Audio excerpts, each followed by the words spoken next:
it's raised them. January hasn't been the easiest of months for those guys, and for them to be able to close the month out in the fashion that they did. There were multiple opportunities when things weren't going our way, and they continued to stand their ground, and that's what gave us a chance. I think, Olin, a lot of it is some of the things that we talk about each time that we visit. It's only the second game, but the first back-to-back games that we had single-digit turnovers, that's ginormous for our team, as you know. We got beat on the glass by LSU by 2, but we had 15 rebounds that led to 16 points. Today, we beat them on the glass, and 9 rebounds that turned into 8 points. Those two things are huge, but to have an opportunity to get fouled and to have the opportunity to get an offensive rebound, that can only occur if you don't turn it over. And so our turnover rate continues to decline in the last 2 games, and that gives us a chance. But I thought there were a lot of individual plays where you saw guys being the best version of who they could be, and I think that's contagious. And I think when things weren't going perfectly, we stood our ground and were able to execute and continue on to the next play. So very happy for our guys. And I just wanted to ask you, there when you are down 3, you called a timeout with 10 seconds left on the shot clock. Yeah. What were you looking for? Yeah, it's a good play. It's one of our core plays. I didn't necessarily want to call that timeout because my gut said that was going to be a 1-possession game down the stretch, but I didn't like how that possession had begun. That's a play. I don't think that we've run it since we've been at Texas A&M. There's a lot of options through that play. Save went through the first 2 reads in it. And then his decision-making was great. Obviously, he got fouled and made not only the basket but the free throw. But I thought the execution of the play for the first time of all the times that we've practiced it obviously was that was ginormous. Following 24, I think it was his 6-3 on the other end leading up to that. Yeah. All right. Well, hey, thanks a lot, Buzz. Yes, sir. Thank you. All right, let's go to Chip Howard from Sports Talk. Your pressure, Buzz, down the stretch really bothered them. Was that something that you had worked on coming into this game? Yeah, so I know you know this, Chip, because you watch all our games and study the numbers.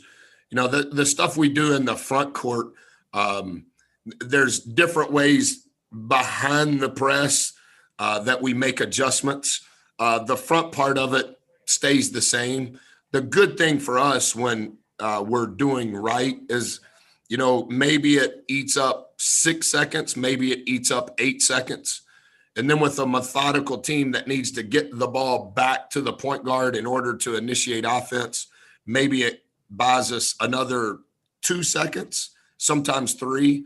And so now they're trying to initiate offense at 19 seconds on the clock, 21 seconds on the clock. And so that a byproduct of that is it shortens the playbook that they're able to choose from. And I think that was big for us today. And in many respects, in our tenure here, that has been a good combination to what we're trying to accomplish defensively. When you have a guy start going off like Pack did in the second half, what are you trying to do to get him off his game? Well, number one, as you know, we want to force as many contested threes as possible, and we want to keep the ball out of the paint. We call it the box defensively. We don't want to foul. Most fouls occur in the box. We've done a very good job. 35% of LSU's possessions, they got to the box. Today, that number was 39%. That's an elite level number. So if you're not allowing it to get to the box, that means they're going to shoot a lot of threes. Today, 63% of their shots were from 3. That's perfect. Only if the next 2 things occur. Number one, they're contested threes. And then number 2, because it's going to be a long shot, it's going to be a long rebound. So that forces your guards to have to be involved in defensive rebound responsibilities. We had 12 guard rebounds against LSU, and I don't know the exact number because I'm trying to keep my eyes on the camera, but I would say we for sure had 12 again today, which is a good number for our team. All right, let's go to Travis Brown from the Bryan College Station Eagle. Hey, Coach. Your guys before this were raving about how well practice was this week. Do you have the same opinion? Not to sound condescending, Travis. I always try to be very mannerly with you, and I don't want to sound like I'm a prophet and have all the answers, because I know a lot of coaches, sometimes their ego gets in the way with that. But we haven't had any consistency in practice, which is why we haven't had any consistency in our games. And I think for whatever reason, our practices leading up to LSU. So we played at Ole Miss at 2:30, and LSU was the first Tuesday game in January. So we had to work on Sunday. We had to work on Monday. The Vanderbilt game was canceled on Wednesday. I know you remember this conversation. So we went 6 consecutive days of work, and I don't know exactly why, but we kind of narrowed even more our focus on both ends of the floor, which changed the itinerary of practice just a little bit more. And I thought there was much more consistency on Sunday and Monday, which is why we were much better on Tuesday, even though LSU's roster is good enough to win the national championship. But what we're trying to accomplish was much better. We were off on Wednesday, and then we were able to pick up where we left off from Tuesday night. That's the first time that's happened this year. How we practiced on Thursday, how we practiced yesterday morning before we left, very encouraging. And then I think some of those things are coming to life in the game, but it's because of what we're doing on non-game days. And so without sounding too much like a coach, we'll be off tomorrow. When we go back to work on Monday and Tuesday, can we just keep taking incremental baby steps relative to the tools we're giving our guys to fight with on both ends? And then when you look at the stats that we can see, it seems like everything that you look for was checked off, except for maybe the percentage of layups made. I think it was 8 for 21. What did you see in that regard, and what do you do moving forward from there? Yeah, so someday, like, you can shadow us and you'll have all access, and you'll see some of the things that we study relative to the numbers, but then we have clips that back up those numbers. And we have a lot of newcomers that all of this is brand new. And then we haven't had the consistency from our older guys because they didn't have to be the guys last year. But we gave up 10 layups against LSU, and I would say 7 of them were like because we didn't do our job. We gave up less than 10 layups today, which is a great number. I understand we're not going to be perfect, but relative to how we're wired defensively, that's the whole premise of what we're doing. So if 63% of their shots came from 3, that's a really good start. If you look at how many of them were contested, that's the next level to it. But the flip side of that is 39% of the time they got to the box. So sometimes they got to the box and it turned into a 3. And then, as you mentioned, sometimes they got to the box and it turned into a layup. But some of their layups, Travis, were they shot a 3 and we didn't get the rebound, and they got an offensive rebound and a putback. And without looking down, I don't know what that number is, but that's some of the layups. So we were even better than we were against LSU, which is encouraging. Mm-hmm. And I was actually even referring to y'all's performance shooting layups today on. Well, it just looks a little better when we don't turn it over. It looks a little better when 1 or 2 of those layups turn into and ones. It's the first time in a long time, and you would have to look this up, but I'm almost positive it hasn't occurred in SEC play unless it did at Auburn. It's the first time that we've been in the bonus in both halves. Last week, there was a large disparity for a team that we foul the least and we get fouled the most. We had, I think, 6 free throw makes in both games last week. One game, they attempted 29 free throws. One game, they attempted 20. Those are hard numbers for us to overcome relative to how we want to play. Thanks, Coach. Safe travels. Yes, sir. Sorry for misunderstanding the initial question. Oh, no worries. All right, next up is John Wilson from KBTX, and then Casey. Coach, with the work that your team is putting in, how gratifying and what can it do for them to get back into the win column? John, I mean this as sincere as possible. I'm really happy for our guys. And just like I told Olin at the start, they're good kids. We need to get better in 4,212 different ways. And they're beginning to be accepting of whatever way it is we're trying to improve that particular day. And I think that speaks to who they are. We're not the best team. I'm not the best coach. We don't have the best roster, but I do think that there is a skill in how hard you play. And I do think that you can't count the spirit in which you compete. And I think over the last 7 days, we've seen some of that. And I think if we're only going to be excited based on the result, then that's foolish on my part as the leader. But I think when you get a result based on how narrow the lane is and what we've been working on and what correlates to winning, for them to have our second road win, I think that that's really good. Thank you, Coach. The best part of it, John, is you always want to win going into an off day, because that means that we'll have early bird on Monday morning, and they think that I'll be in a great mood on Monday morning. So it ends up working out good for everybody. Thank you. All right, let's go to Casey from the battalion. Hey, Coach Williams. Is there any difference in the level of intensity or, the game plan coming into this non-conference game after some tough SEC matches?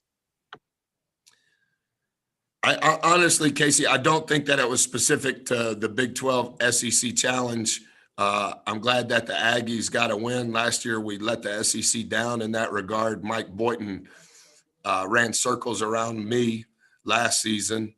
But I do think this, regardless of opponent, regardless of locale, I think the spirit competitively that you mentioned that we're playing with is what gives us a chance. It doesn't ensure that we're going to win, but I think it at least gives us a chance. And I think there is some traction with our guys that instead of me having to say that, they believe that. And I think even today, when things weren't going good, they're beginning to show signs of maturity on, okay, what's next that I have to accomplish relative to my responsibilities, because this is an opportunity for me competitively to make a difference instead of giving possessions away where 2 guys, 1 guy, 3 guys are in Mars and we're not good enough to play without all of our guys. I mean, we're hockey subbing. I mean, I don't know what the variance was today, but if you take 1 or 2 guys away, the variance in playing time of the 190 minutes is like from 16 minutes to 23 minutes. So like we're utilizing everything that we have. And when you can get 5 guys going in the same direction, it sure does help. And in regards to your game plan, did you take any notes from watching what Baylor was able to do to Kansas State?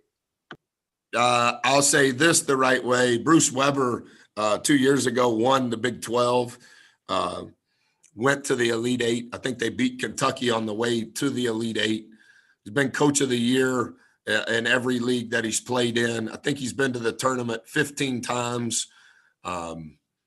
He's close to 500 wins. He is an elite level coach. I studied Baylor. I've studied a lot of their clips.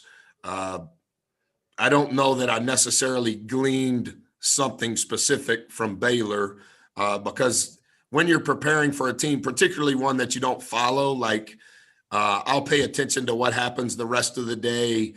There's different things that I'll study that our video guy gives us on days off relative to our league, not relative to the next opponent we have, just so I can kind of stay abreast of what's going on. when you play a team at the halfway point of an 18-game marathon, you don't really know what's going on. And so you kind of have to do a deep dive, and you're just touching as much as you can. So it's not really from a particular game. Thanks, Coach.